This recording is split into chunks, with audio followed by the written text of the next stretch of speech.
Hello friends, ఇవాళటి special వచ్చేసి సగ్గు బియ్యం ఉప్మా.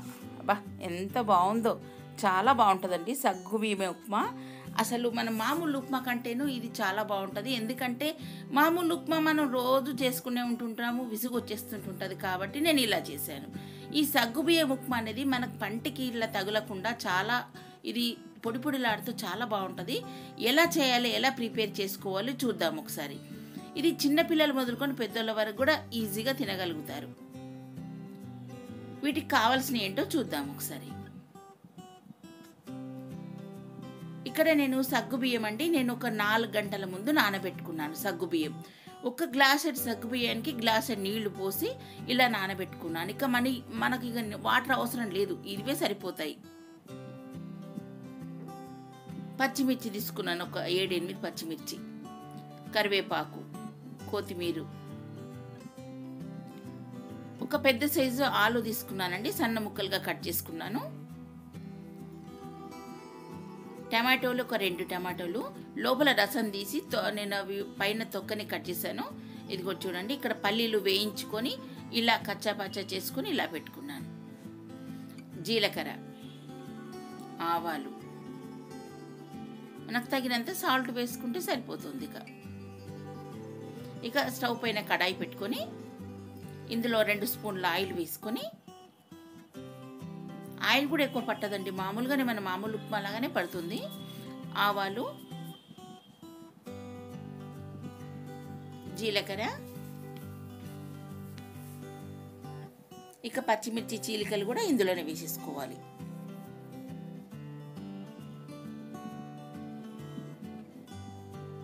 ఇక ఇవన్నీ మనకు నూనెలో వేగుతున్నాయి కదా. ఇక ఆ తర్వాత ఆలు వేసేస్తున్నాను ఇందులోనే. ఆలు అనేది ఇందులో ఫ్రై కానివ్వాలండి, కొంచెం నూనెలో బాగా మగ్గితే మనకు క్రిస్పీ కింద చాలా బాగుంటుంది. ఇది ఆలు అనేది మంచిగా మనకు వేగినాకనే ఇక మిగతా ఏవైనా వేసుకోవచ్చు. ఇక ఇప్పుడు ఆలు కొంచెం ఒక 2 మినిట్స్ వరకు వేయించాను. వేయించిన తర్వాత టమాటో ముక్కలు కూడా వేసేస్తున్నాను. టమాటో నేను రసం తీసి కట్ చేశానండి ఇక్కడ. ఇవన్నీ కూడా మనకు నూనెలో బాగా వేగనివ్వాలి.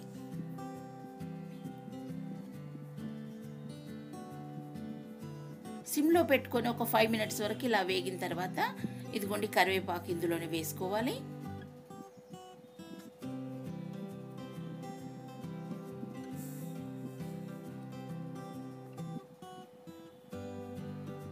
ఇవన్నీ ఇలా కలుపుతూ ఇప్పుడు ఇవన్నీ మన కాయలు అన్నీ మగ్గిపోయినాయి. ఆ తర్వాత ఇప్పుడు నేను సగ్గు బియ్యం వేసేస్తున్నాను. ఇక నీళ్లు పోయవలసిన అవసరం లేదండి, ఇవే సరిపోతాయి. ఇదే పొడి పొడిలాడుతూ మనకు చక్కగా ఉప్మా రెడీ అయిపోతుంది.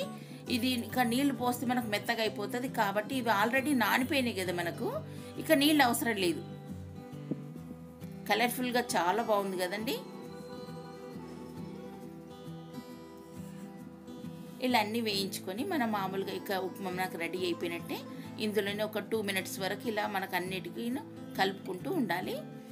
ఇక ఆ తర్వాత పైనుంచి సాల్ట్ వేసేసుకుంటే సరిపడే సాల్ట్ వేసేసుకుంటే సరిపోతుంది.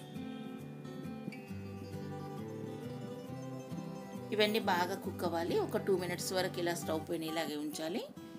అంతా కలిసినట్టుగా బాగా కలుపుకోవాలి. ఇదంతా కలిసిపోయింది కదండి మనకి ఇదంతాను. ఇక మనకు సగ్గుబియ్యం ఉప్మా రెడీ అయిపోయిందండి. చాలా బాగుంటుంది, కలర్ఫుల్గా చాలా బాగుంది కదా. ఒకసారి మీరు కూడా ట్రై చేసి చూడండి. ఎప్పుడు ఉప్మా చేసుకునేలా కాకుండా ఇలా చేసుకుంటే ఇదొక రకంగా చాలా బాగుంటుంది కదా. ఇక నేను పల్లీలు ఇవన్నీ కూడా పైనుంచి వేసుకుంటున్నాను.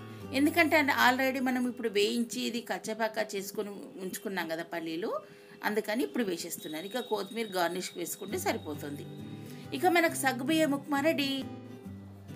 ఇందులో ఉల్లిపాయ అవన్నీ కూడా వేయలేదు కదా, అందుకోసం ఉపవాసం ఉన్న వాళ్ళు కూడా తినొచ్చు. ఇక మనం ఈ ప్లేట్లోకి సర్వ్ చేసుకుంటే ఇక మనకి రెడీ అయిపోయినట్టే. Okay friends, thank you.